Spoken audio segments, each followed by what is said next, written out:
Coucou les merveilles, c'est Chloé. On se retrouve pour voir les énergies du mois de janvier. J'ai quelques jours de retard. D'habitude, j'aime bien tourner ça pour le premier du mois. Bon, là, ça a été compliqué pour moi.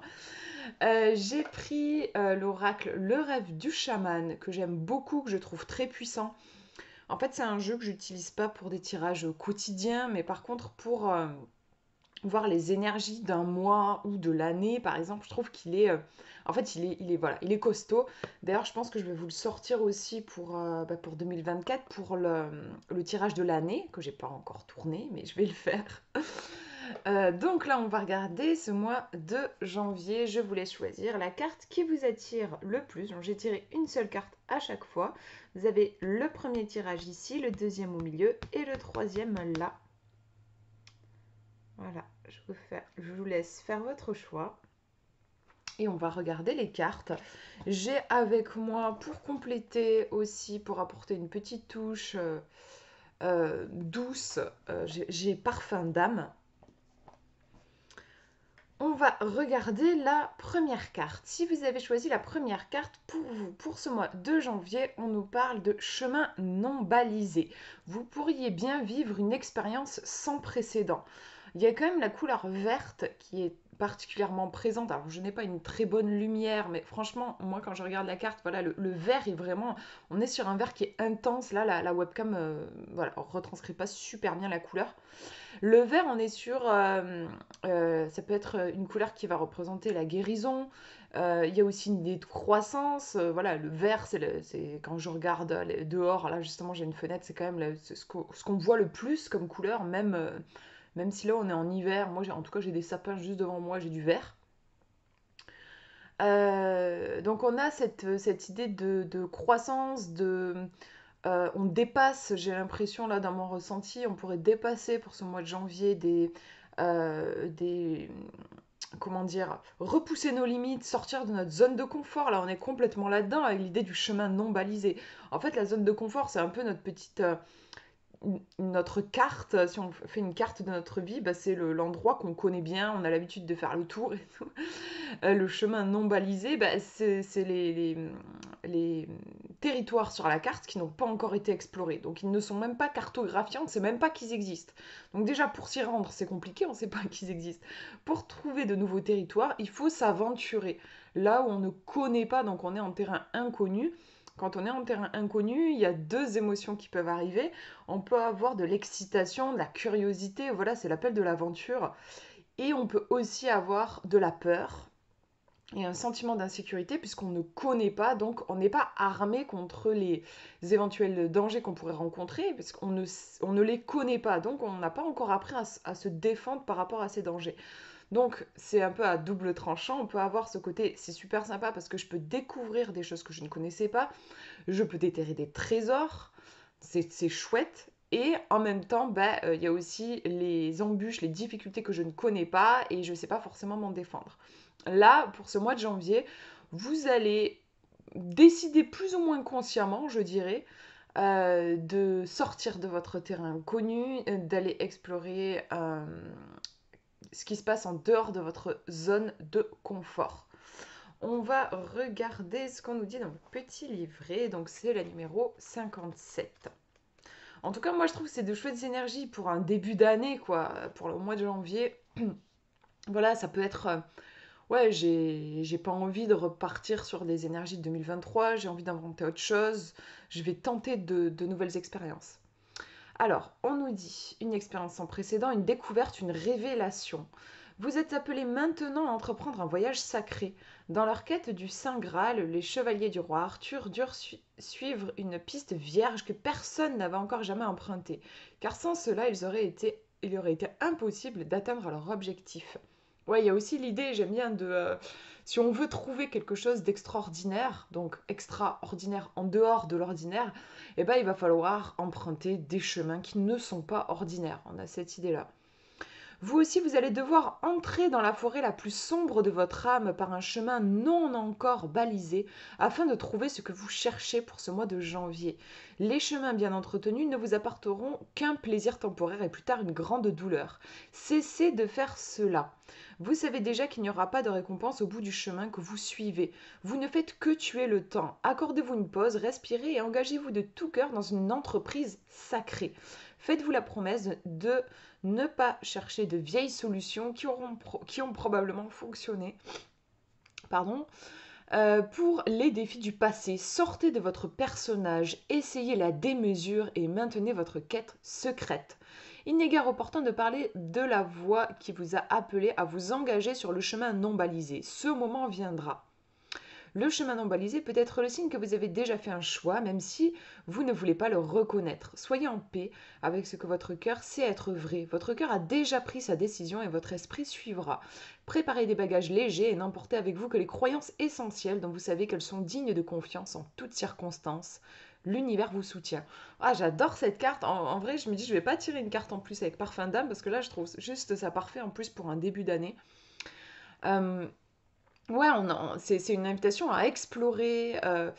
Ça pourrait être aussi, alors si vous n'avez pas déjà, parce que peut-être que depuis que vous m'écoutez, vous avez déjà en tête cette nouvelle aventure dans laquelle vous voulez vous lancer. Si c'est pas le cas, bah, ça peut être intéressant d'y réfléchir, de vous dire, comme ils nous disent là dans le livret, quelle pourrait être ma quête sacrée, entre guillemets, pour le mois de janvier. Dans quoi est-ce que j'ai envie de m'investir? Et on nous dit dans le livre de garder ça secret. C'est intéressant dans le sens où ça reste quelque chose d'intime qui ne regarde que vous, en fait. On ne parle pas ici d'un objectif qui va vous permettre d'être reconnu socialement, un truc qu'on attend de vous, c'est pas ça.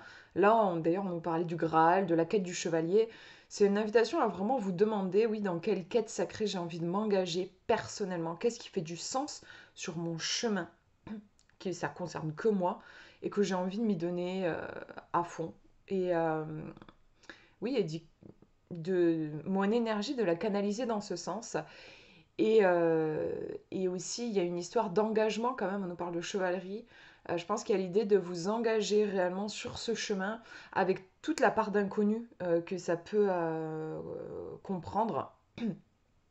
Et voilà, et vous engager, même si bah, du coup ça veut dire ne pas tout maîtriser. Il y a une histoire bien sûr avec cette carte-là d'accepter d'être surpris par la vie et de faire confiance aussi à la vie. C'est une super carte, j'adore. Je la laisse de côté, on regarde la numéro 2. Si vous avez choisi la deuxième, on a les jeux de la couronne avec le leadership. On est en plus sur le numéro 8, donc en numérologie, le 8, on est sur un numéro qui est puissant, qui peut être relié à l'argent, et c'est vrai que on a la couleur de l'or hein, sur cette carte. On retrouve une couronne. Alors c'est drôle comment il a dessiné le personnage. Hein. En fait, on a la tête qui n'est pas sur les épaules, mais qui est... alors c'est marrant, on dirait presque qu'il est situé au niveau du nombril. Euh, Ouais, ça me fait penser à cet emplacement-là. Un chakra qui est relié notamment à la... Alors je dis peut-être une bêtise, il y a le plexus solaire. Qu'est-ce qu'il y a en dessous? Je sais plus. Bah, dites-moi si vous en commentaire. Moi, en fait, là, ce qui me vient intuitivement, mais du coup, je sais pas si c'est relié au chakra. J'ai l'impression qu'il y a une idée de créativité, en fait, de centre créatif et de confiance aussi, de rayonnement dans cet espace de je sais ce que je veux et j'y vais. Qu'est-ce qu'on a d'autre? On a une petite libellule. En fait, on a plein de détails. Ouais, bon, je vais pas traduire tous les petits symboles, mais en tout cas, on a beaucoup d'énergie pour ce mois de janvier, beaucoup de potentiel. Leadership, c'est aussi une invitation, je pense, à prendre sa place. Après les jeux de la couronne, il y a petite mise en garde, bien sûr, avec une énergie aussi puissante. Attention de ne pas tomber dans les pièges de l'ego. Les jeux de la couronne, ça peut faire penser un peu à des rapports de force, à vouloir forcément être au-dessus de l'autre. Pour pouvoir exister, il faut forcément que je m'affirme au point d'écraser l'autre. Enfin, voilà, là, c'est un peu les travers euh, de, de, de cette énergie très un peu directive et puissante. On va regarder ce qu'on nous dit dans le livret. Et je pense que je vais tirer une carte en plus pour voir justement dans quel sens il faut la lire, cette carte. On nous parle de leadership, responsabilité, reddition des comptes, bon usage du pouvoir. Il y a un jeu de pouvoir auquel tout le monde joue consciemment ou non. Il s'agit de savoir qui en dispose et qui n'en dispose pas. Comment en obtenir plus et comment ne pas perdre ce que l'on a. Comment utiliser à bon escient et ne pas s'en enivrer à causer des dommages. Ce sont les questions auxquelles il vous faut réfléchir maintenant parce que vous vous trouvez vous aussi dans le jeu de la couronne. Vous voulez vous élever au pinacle, être le meilleur, le plus efficace, le plus aimé. Vous découvrirez peut-être que votre désir profond d'aider les autres dissimule les fondements de ce jeu complexe. Le pouvoir et tout ce qu'il implique peut être à la fois dangereux et productif, destructeur et rédempteur. Qu'en sera-t-il pour vous ? C'est intéressant, je trouve. Pouvez-vous pardonner sans excuser et garder votre dignité lorsque vous êtes mis au défi? Serez-vous responsable, prêt à changer ou à faire amende honorable? Pouvez-vous vous défaire de votre besoin de sauver les autres? Diriger avec humilité tout en laissant les autres découvrir leur chemin du retour. Vous êtes en train d'apprendre que le pouvoir a un prix et suppose un sacrifice pour la souveraineté. C'est le moment de choisir vos batailles pour ce mois de janvier, de mettre en œuvre une stratégie et de tempérer vos réactions. Vous avez le pouvoir de faire une belle différence au profit d'autrui. Pouvez-vous considérer le pouvoir comme une monnaie qu'il vous faudra dépenser judicieusement? J'aime bien cette image-là. En gros, c'est comme si vous aviez un gros potentiel, un gros réservoir d'énergie pour ce mois de janvier. Et cette carte vous interroge sur comment est-ce que vous allez l'utiliser. C'est à vous de décider, la balle est dans votre camp. Encore une fois, avec une carte comme ça, attention aux excès. Et c'est une bonne métaphore aussi, l'argent, de voir quand on a de l'argent, on peut faire plein de choses différentes. On peut décider d'économiser, on peut le donner, pourquoi pas, être généreux et le donner. On peut acheter des choses, on peut investir dans certaines choses. Et puis honnêtement, avec de l'argent, on peut se faire du mal aussi, hein. Acheter des choses qui vont nourrir une addiction, par exemple, ou acheter des produits qui vont nourrir une entreprise qui détruit l'environnement. Enfin bref, voilà. Et en fait, c'est pas l'argent qui a un problème, en fait, tout dépend de ce qu'on en fait. On peut en faire des trucs super, on peut en faire des trucs beaucoup moins sympas. Là, il y a cette métaphore-là. Vous avez un potentiel et c'est ni positif ni négatif, ça dépendra de ce que vous allez en faire en fait, comment vous allez l'investir pour ce mois de janvier. Le véritable pouvoir est administré avec sagesse car il est accordé par le divin et non pas par l'ego. La plus belle chose qu'il puisse y avoir dans toutes vos relations est que le pouvoir soit partagé. Si vous occupez une position supérieure, il est encore plus important que vous soyez bienveillant et respectueux. Demandez à être guidé, cela viendra lorsque vous choisirez la compassion plutôt que vos propres objectifs et désirs. Ça c'est intéressant aussi. Lorsque vous cesserez de vous soucier de qui porte la couronne, le véritable succès et l'influence se manifesteront pour vous. Cette dernière phrase aussi, je trouve qu'elle est assez forte. Il faut peut-être sortir pour ce mois aussi de janvier, sortir d'un rapport de compétition.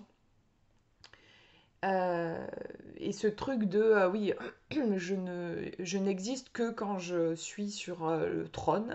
Il peut y avoir cette idée-là. Et j'aime bien cesser de vous soucier de qui porte la couronne. Le véritable succès se manifesteront pour vous, en fait, au moment où vous lâchez cette obsession-là. Ça, c'est intéressant.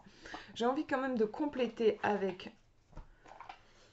une petite carte de l'oracle Parfum d'âme. On va demander un conseil par rapport à cette énergie puissante-là de souveraineté. Comment est-ce qu'on pourrait éventuellement l'employer judicieusement ? On peut faire des trucs de fou avec cette énergie-là, mais il faut faire gaffe aussi de ne pas se brûler les ailes, en fait. On va demander un petit conseil. Alors, petit conseil.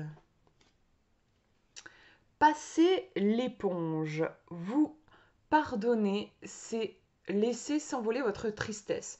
Alors franchement, quand j'ai tiré la carte, sur le coup, j'ai été surprise. Passer l'éponge, on n'est pas du tout dans l'énergie solaire de la carte des jeux de la couronne. On a la couleur bleue qui est plutôt présente sur la carte. L'éponge, en plus, pour moi, c'est plutôt associé à l'eau plutôt qu'au feu, alors que là, on est dans le feu. Donc, ouais, je pense que cette carte-là vient nuancer, mais de toute façon, j'avais ce sentiment, hein. Ça vous dit bien, attention, voilà, de ne pas vous brûler les ailes, encore une fois. Pensez tempérance quand même, enfin, ne foncez pas tête baissée. Passez l'éponge, il y a aussi l'idée de ne pas, justement, ne pas s'enflammer, de ne pas rentrer dans un rapport de compétition, voire de conflit. Euh, on nous parle de pardon aussi, donc il faut peut-être un petit peu se calmer pour ce mois-là de janvier, redescendre. Après, moi je suis pas du tout pour bloquer les énergies présentes. Là, il y a une énergie qui est forte. Moi, je vous dis pas, attention, vous avez une énergie qui est costaud, tempérez-vous, calmez-vous, voilà, non. Il y a une énergie qui est forte, il faut l'utiliser, mais à bon escient. Simplement, voilà, cette carte, elle vous dit, elle renforce cette idée qu'il ne faut pas foncer tête baissée dans cette énergie-là. Mais faites-en quelque chose. Vous avez un peu de l'or quand même dans les mains, faut le dire. Donc utilisez-la simplement en conscience. Pensez bien à la métaphore là que je disais de l'argent. Vous avez de l'argent, qu'est-ce que vous allez en faire? Comment est-ce que vous allez utiliser ce pouvoir? Parce que vous avez clairement là du pouvoir pour ce mois de janvier. Hop, je mets la carte de côté. On regarde la dernière. Si vous avez choisi la numéro 3, pour ce mois de janvier, on nous parle d'une porte lointaine.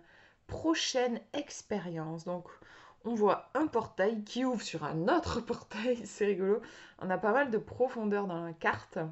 On dirait qu'on est en train de passer des paliers, en fait, pour ce mois de janvier. Genre, j'ai passé ce portail, je vais passer un deuxième portail, je vais encore passer un autre portail. On me dit la prochaine expérience. Ça fait un peu genre, ça c'est bon, j'ai passé cette expérience-là, j'ai peut-être reçu cet enseignement, et hop, j'arrive tout de suite à une autre expérience qui va m'apporter un autre enseignement, et j'avance comme ça. On va regarder ce qu'il y a écrit dans le livret, je la connais pas bien cette carte. Mais là, comme ça, je dirais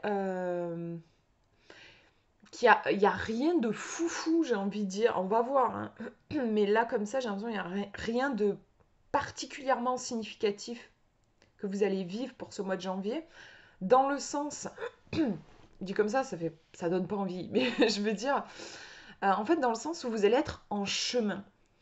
Euh, Peut-être le cadeau, il va arriver dans les mois prochains. Ce que je voulais dire dans significatif, c'est pas dans le sens où vous allez vivre un mois de janvier genre morne et gris, c'est pas ça. Mais j'ai l'impression que par exemple, si vous attendez un truc, par exemple un projet, vous voulez que vous voulez quelque chose, vous avez un projet, vous avez envie de quelque chose, ça peut être j'ai envie d'une relation de couple, j'ai envie que mon entreprise elle décolle, enfin on a tous je pense des désirs, voilà, des choses qu'on aimerait voir se manifester. Là j'ai l'impression que c'est pas pour ce mois de janvier, mais que vous allez faire une série d'expériences qui va vous emmener à cette concrétisation-là, mais pas pour ce mois de janvier en fait. Bon, c'est ce qui me vient comme ça intuitivement, on va regarder au niveau du livret parce que je la connais pas cette carte. Voilà, on nous parle d'évolution en mots-clés. Lorsque la carte porte lointaine apparaît, c'est un appel explicite à lever les yeux vers l'horizon et à vous mettre en marche vers votre avenir. Il faut bouger, hein, pour ce mois de janvier. En ce moment, vous faites du surplace, remuant la poussière sans aller nulle part. Ayez confiance, votre mouvement vers l'avant vous mènera vers une nouvelle destination que vous vous êtes déjà fixée, c'est marrant, c'est ce que je disais, mais que vous aviez peut-être oublié ou négligé en raison de vos activités quotidiennes. La porte lointaine vient vous dire qu'une fin est proche et que vous pouvez laisser derrière vous ce qui est ancien. Laissez-le se détacher comme une vieille peau dont vous vous débarrassez. N'hésitez pas, franchissez le seuil avec audace et vous serez récompensé. Ouais, faut avancer, c'est intéressant une carte comme ça pour un mois de janvier. Il y a l'idée de faut laisser ce qui appartient à 2023 derrière soi pour pouvoir créer quelque chose de neuf sur 2024. Si vous continuez de piétiner au lieu de bouger, vous raterez cette opportunité. La porte est ouverte, le prochain voyage de votre vie est à votre portée, mais le délai pour la franchir se raccourcit. Ne traînez pas. Un cadeau que vous apporte la porte lointaine est celui de vous emmener à la pleine expression de vos dons et ce peut-être pour la première fois. C'est une invitation à un passage sacré, à une nouvelle découverte, mais aussi à de grands défis et opportunités. Ce n'est pas un diplôme, il n'y a pas d'autre récompense que l'exploration elle-même. Vous êtes depuis trop longtemps un agriculteur labourant un sol pétrifié qui ne vous donne plus guère de fruits. Il est temps de remettre votre chapeau d'explorateur. Ouais, moi, ce que je lis au niveau du livret, là, c'est que il y a quand même un truc, oui, le passé qui vous colle un peu aux baskets, aux chaussures. 2023 qui vous colle un peu aux chaussures. Et vous avez besoin de vous réinventer, vous avez besoin d'un peu de sortir d'une routine. On nous parle d'exploration. Il y a une nouvelle étape, en fait, qui a besoin d'être franchie pour ce mois de janvier. Et ouais, je reviens sur ne traînez pas, avancez. C'est vrai que quand on regarde aussi la carte, on a une impression presque de... Comme s'il y avait de la poussière sur la carte. Je sais pas si ça vous le fait. Alors c'est parce qu'il y a la lumière qui vient voiler un peu le truc, mais là comme ça, je trouve ça intéressant au niveau intuitif de l'interpréter. C'est comme s'il y avait quelque chose un petit peu de poussiéreux, donc la poussière de l'année précédente peut-être. Et va falloir faire un nettoyage pour passer à l'étape suivante. On va tirer une petite carte en plus avec l'oracle Parfum d'âme pour avoir... Wouhou, ben voilà. On a la découverte qui a sauté. Vous pouvez déjà saisir de nouvelles occasions qui arrivent vers vous. Ouais, il faut vraiment bouger, il y a des choses à dépoussiérer, il faut tenter de nouveaux trucs, même si vous savez pas trop voilà, vers où vous allez. Là, l'idée, c'est vraiment de se mettre en marche et en mouvement vers quelque chose d'autre. Je pense que ça se clarifiera, encore une fois, les mois prochains. Là, votre objectif pour ce mois de janvier, c'est d'avancer, étape, un pas après l'autre. Et pas essayer de savoir exactement ce que vous voulez et avancer vers ça. C'est plutôt, je vais faire un pas. Quand j'ai fait ce pas, déjà je me félicite d'avoir fait ce pas, et je fais un autre pas, et un autre pas, et un autre pas. Et si vous savez vraiment pas dans quelle direction faire ce pas-là, bah juste faites un truc spontané. Qu'est-ce qui vous fait plaisir en fait, et avancez comme ça. Qu'est-ce qui m'anime un petit peu, et je vais vers ça, et pof, pof, pof, je tisse comme ça mon mois de janvier. Voilà pour ces tirages. J'espère que ça vous aura parlé. Je vous fais de gros bisous et je vous souhaite un très beau mois de janvier.